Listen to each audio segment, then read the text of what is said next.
ogni giorno, compiono gesti straordinari per farci sentire protetti. Difendono le connessioni e i collegamenti. E anche quando non li vediamo, sono lì per prendersi cura di noi. Preservano il nostro passato per farci apprezzare il nostro presente.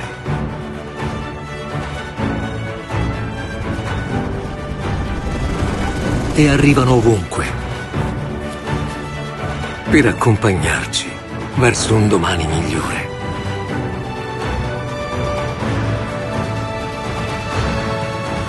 Difesa, la forza che unisce.